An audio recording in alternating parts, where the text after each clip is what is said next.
Hello everybody and welcome back to a brand new episode of NASCAR Heat 3 Career Mode. Today we go to Bristol in the Xfinity Series and in the Cup Series. Very close to the playoffs now. I believe just 3 races until the playoffs start. We are locked in, so obviously not too much of a concern for us. And in the Xfinity Series we're locked in as well. In this episode we had Hailie Deegan back in the car before we go back road course racing in the next episode.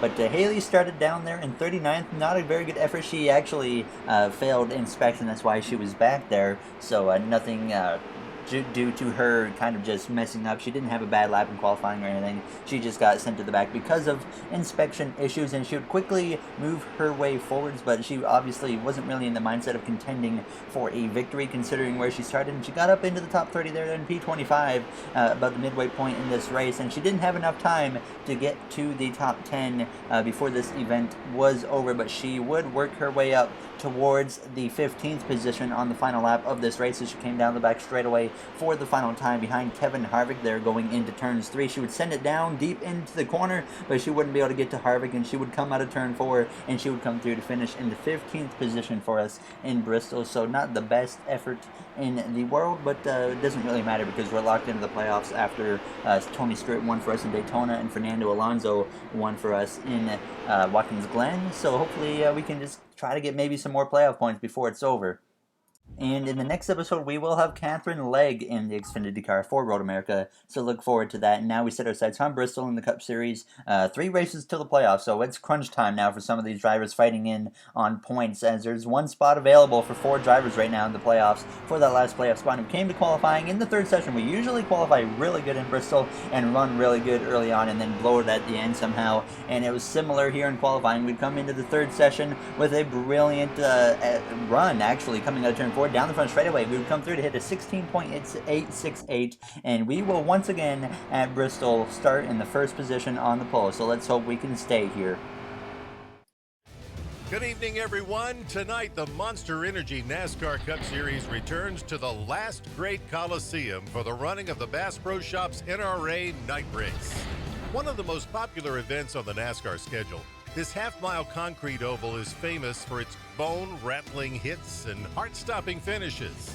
To put it mildly, this race is special, and there's simply nothing quite like Bristol Motor Speedway under the lights. Only 3 races left before the playoffs start. Who will come out on top tonight? Well, it's time to find out on PRN. Alright, we are ready to go green. Obviously, we are on the pole alongside Chase Elliott in 2nd place. Michael McDowell is starting in the back after an engine change after qualifying, and that's the only driver, I believe, sent to the back for this event as we get ready to go green here from the pole. I believe this is our 3rd or 4th pole of the season. We've had quite a few poles in our careers. We are ready to go green. The green flag is out, and we are underway here in Bristol alongside the 9 of Chase Elliott as we head down towards turns 1 and 2 for the first time, clearing the 9 as we exit turn 2, sliding up just in front of him to maintain the 1st position now as we head down towards turns 3, and turns 4 for the first time here as we exit the corner, getting very sideways on the exit of the corner, but we hang on to it and lead the 1st lap of this race. 29 laps to go in this 1st stage. The stages, this whole race in general is pretty short, but out of turn 2, Kevin Harvick builds up a pretty big run and actually gets to my inside as we go into turn 3, barely touching the wall, and that allows the 4 of Kevin Harvick to push ahead as we would come across the line, and by the time we came to lap 3, we would be able to stick our nose up the inside of Harvick through turns 3 and 4 and try to take over that 1st position once again. And as we go into turns 1, we would try to slide up in front of him, but just not enough speed, but we do manage to make the position up now as we move into 1st, as Boyer, our teammate, would follow through to pass Kevin Harvick in the 4. And as we come out of turn 4 now in front of the 14 of Boyer, getting very sideways once again as we barely hang on down into turns 1. A huge save for us as we go into the corner now, coming out of turn 2 just in front of Boyer, and we would start to pull away a little bit by the time we came to lap 7, quite a bit ahead of 2nd place Boyer as we went through turns 1 and 2, coming out the back straightaway now as we head down towards turn 3, just trying to extend that gap as we head into the 3rd turn. As behind we have trouble, and it's a 48 of Jimmy Johnson and the 12 of Ryan Blaney who go hard into the wall, collecting many cars, including Eric Almirola, Matt DiBenedetto, and several others, as Johnson just got into the wall out of the corner, and Blaney just drove right into the side of him and caused a big incident. Obviously, the caution would come out. We would stay out and go back green from the first position, as obviously this would close up everybody on us with 20 to go in the stage as we just try to hang on to a stage victory. I feel like the past races here, we've had no problem running up front and winning the first stage. With the second stage, we seem to fall off a bit. In the third and final stage, we always seem to fall off a little bit more. So that's kind of what I was expecting coming into this race, as we would come through to lead that first lap, though, since the restart, as Boyer tries to hold on to second place over third place of Kyle Busch, who lurks just behind him. Jimmy Johnson, obviously not having the best season. He's currently, I believe, 15th in the points. He is pretty much locked in on points, so he doesn't really have much to worry about now as we come through to complete the lap to hit 18 to go in this first stage. And immediately you can see we put a good gap between myself and the cars behind there. I think Kyle Busch now has moved in to the second position. No, it's actually Kevin Harvick, our teammate, as we come out of turn 4, getting a little bit sideways again, but we would hang on to the car as we hit just 17 laps to go in this opening stage of this race now in Bristol, as we just continue to pull away. And by the time we came to 2 to go, still the same situation. We were continuing to drive away from second place of Kevin Harvick as we're working through lap traffic with these just couple laps to go in the stage, closing in quickly on Parker Kligerman in the 47 of Ryan Preece, who battled side by side. And I decided, since we're coming to the white flag in the stage, I'm going to do these guys a favor here, and we're just going to let them just battle it out, and we're not even going to try and put them a lap down. You do notice I've had my mirror off a little bit in this race. It's because the frame rate was quite low for some reason when I had the mirror on, just like Richmond, so I had it off quite often in this race. As we come through turns 4, though, on the final lap, we're going to let Ryan Preece hold the spot, and we would come through to win the first stage here in Bristol, as Jimmy Johnson actually would work his way up to the second position, as Kevin Harvick had actually fallen off. I didn't even realize, but he had fallen outside of the top 10, which means he must have ran into some type of trouble. I couldn't figure out what happened to him when I looked after the race, but he certainly ran into some type of trouble as he had fallen outside the top 10. We would stay out and get ready to go green here from the first position. And Jimmy Johnson crashed earlier in this race, and now he's up to the second position as we get ready to go green to start the second stage. Now the green flag is out, and we are underway once again here in Bristol. Jimmy Johnson alongside as we head down towards turns 1. Just 28 laps in this second stage now as we battle side by side as we come out of turn 2. Johnson gets a run, and we make a little bit of contact there as we head down towards turn 3, as Johnson's not going to give up the position easily. He is yet to win this season or even get a playoff point this season, and he is hungry to get one as we battle side by side across the line to complete the first lap in the second stage as we go into turns 1, trying to clear the 48, but we give him the room he needs as we continue to battle side by side down the straightaways. We head down towards turns 3. We're going to pull a bit of a slide job on him and move up into the first position as we're now clear of Jimmy Johnson as we come through to cross the line now as we retake that first position from the 48. And we've had a great race so far. We have a rival now of Martin Truex Jr., and we've been really fortunate that we haven't had to deal with him in this race, because if he gets to us, it's going to be a complete disaster, as he's not going to wait, and he's just going to probably punt me out of the way. So we hopefully won't have to deal with Truex in this episode. Maybe we will in Darlington, and that'll be a disaster if we do have to deal with him, but we will continue to hold the front position for a short amount of time. But by the time we came to lap 7 in the stage, Kurt Busch would get a much better turns 1 and 2 than me, and he would look up the inside as we came down the back straightaway going into turns 3 and turns 4, giving him the room that he needs, and he would but he would overtake me and take the lead position here in Bristol with just 21 laps to go in this second stage. And certainly the car was starting to fall off a bit, and it was showing here as we would stick with the 1 though and try to make a move up his inside on lap 15 as he wouldn't quite drive away as we came down the front straightaway side by side with the 1 as we go into turns 1 and 2, nosing ahead of him just a little bit as we battle side by side through the corners as we come down the back straightaway, battle just like we had with the 48 as we go into turn 3, poking ahead once again, but we have trouble behind as Ryan Newman into the wall, and he is collecting a bunch of other cars, including Landon Castle, Paul Menard, and Kyle Busch as he would go around, and the caution would come out. We would be just in front of Kurt Busch at the time of the caution, so we would be awarded the first position as we get ready to go green again here in Bristol. Certainly a bit of a wreckfest starting this race now as we get ready to go green again. The green flag is back out, and we are underway here in Bristol with just 9 laps to go at this point in the second stage as we easily get ahead of Kurt Busch, much easier than we got ahead of Jimmy Johnson, to say the least, as we come down the back straightaway heading down towards turns 3 and turns 4, just trying to manage the gap right now as we have a chance to hold on to a stage victory as we hit the line with just 8 laps to go in the second stage. Kurt Busch just in front of third third place to Jimmy Johnson, and the 48 certainly seems to have a fast cars, and he would get past Kurt Busch, sorry, he would get past Kurt Busch, and by the time we came to 5 to go, Johnson wouldn't hold back. He would look to my inside as we came down the back straightaway going into turn 3, and we would make contact, and into the wall we went now as we barely get kind of escaped from major damage, as it certainly was a close call. We could have nailed that wall and got a lot of damage now, as that was kind of my fault. I came down on the 48 and put myself into the wall.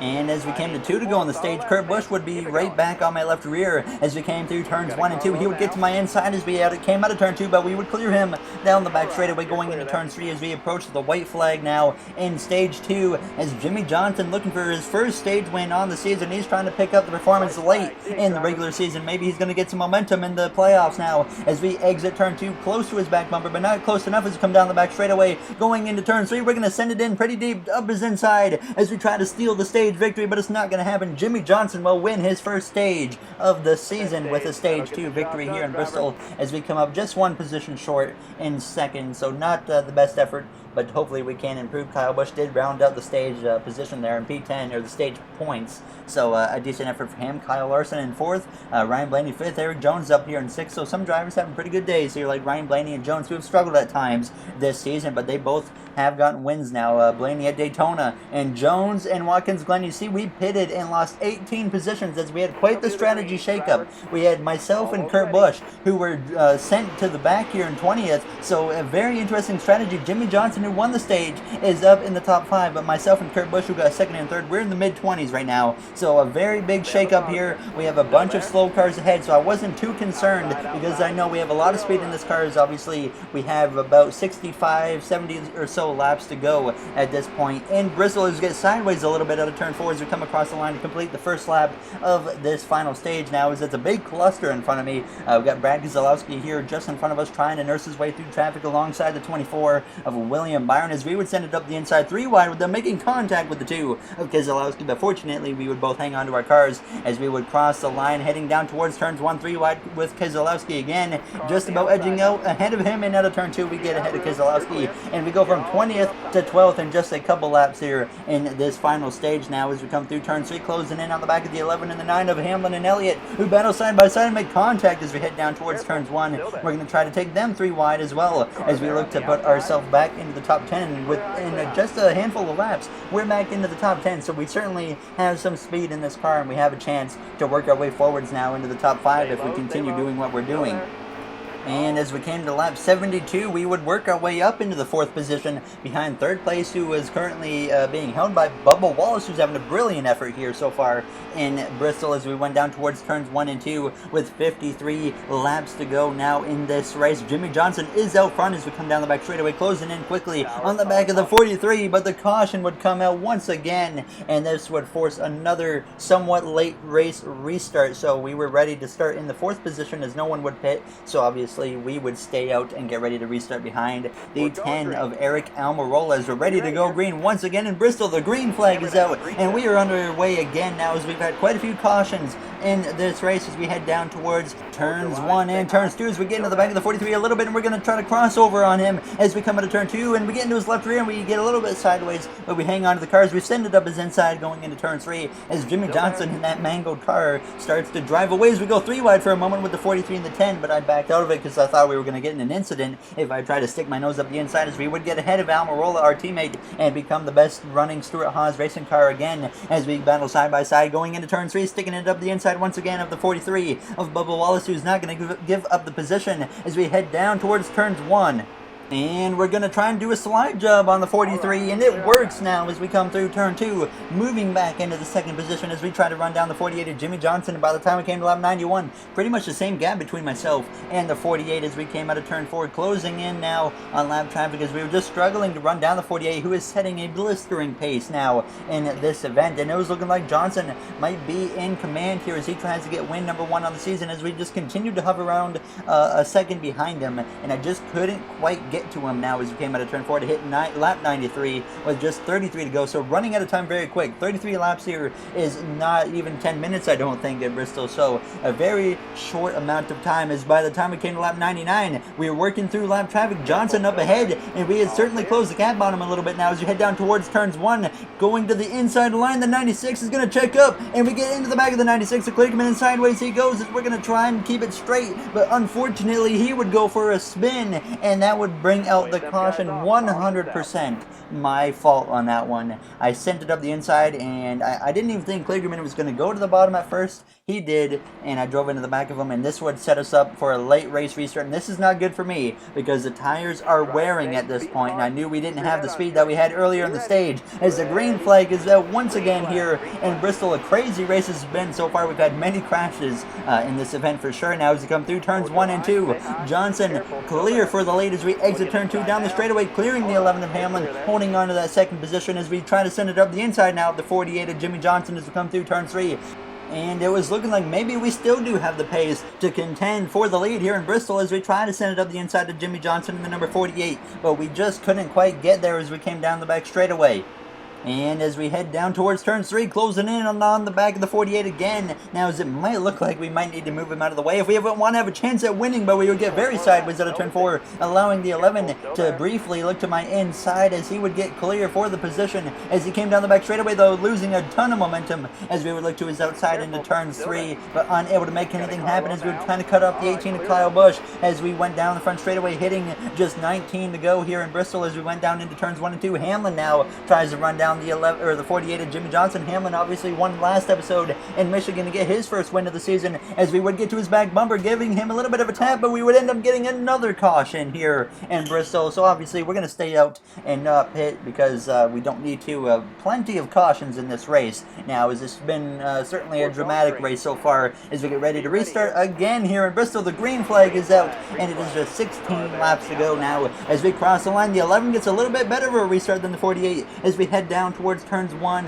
and turns 2 as we have Eric Jones on my outside as we come out of the corner, having to give him the room, so we had to get out of the throttle to make sure we didn't wash up into him, but we would look to the inside of Denny Hamlin and be able to come alongside him, and we would be able to get ahead of the 11 as we came down the front straightaway. Though sending it up the inside, we would get past him and move into second and run behind the 48 of Jimmy Johnson now, and Kyle Busch would actually get past Denny Hamlin, and other cars did too. So we were trying to play a little bit of defense because the 18 was running me down as we came through turns 1 and 2, and Kyle Busch makes the move, and he would get up my inside, but he would wash up the track, and now we go side by side into turn 3, and Kyle Busch would get the position, and now the 22 sticks his nose up the inside, and we kind of get caught in a very bad position as the 22 is able to get ahead of me now as we have a lot of cars moving their way forward. You see Denny Hamlin in the back there about 9th or so, and now Kyle Busch looks for the lead up the inside of Jimmy Johnson as we exit turn 4, and he would be able to take over the position after Johnson has dominated this race at least the last half, and he would give up the lead and also give up second place to Joey Logano, as Logano would get ahead of him by the time we came to just 2 laps to go in this race. I was not able to stick with these guys as we just didn't have the tires as usual in the cars. We came down the back straightaway, approaching the final lap as Kyle Busch. It's been a little bit since he's won, and he's not going to win today because he also got passed by Joey Logano, who would come through to lead on the white flag here into turns 1 and turns 2 for the final time. Joey Logano with multiple wins this season, one of the strongest cars right now as we head down towards turns 3 and turns 4 for the final time in Bristol, running P4, and it's going to stay that way as we exit turn 4. Joey Logano will win in Bristol, and we will come through to finish in the 4th position. So a little bit disappointing. That's the worst we had run all race when we were kind of just fully on green. Obviously, we did have a restart where we were in 20th, but this was kind of the worst we ran all day, considering how the car drove. And we did have Joey Gase down there in 30th. Our rival Martin Truex Jr. got 21st, so we didn't have to deal with him. Ryan Newman in 40th after a DNF, as he is wrecked in so many races actually this season. So he has had some terrible luck along with William Byron, and we're now 20 points behind Kyle Busch for the points lead. We still have a chance to get the points lead before the playoffs start and get a lot of playoff points. And we have some drivers that are happy with me, so that's good to see. Brendan Gaughan, Joey Logano's happy with me as well, and so is Paul Menard. But you see down there, Jimmy Johnson, he does not look happy. I'm not sure Exactly. Maybe actually we did make contact with him here and there, so I can see why he's not happy, but we do apologize to keep him happy. And if you guys enjoyed this episode, make sure to comment, like, and subscribe. Those would all be very appreciated. In the next episode, we will be going to Road America in the Xfinity Series with Catherine Legg in the car, and we will be going to Darlington for the throwback, with no throwback paint schemes because 2019 DLC. But there you see the playoff standings now. So Alex Bowman, 18 out, McMurray, 20 out, Austin Dillon, 25 out as they battle it out and try to make the final spot over Eric Almirola. So I will see you guys in the next episode. Thank you for watching, everybody, and have yourselves a great day. I will see you guys in the next one for Darlington. Take care, everybody.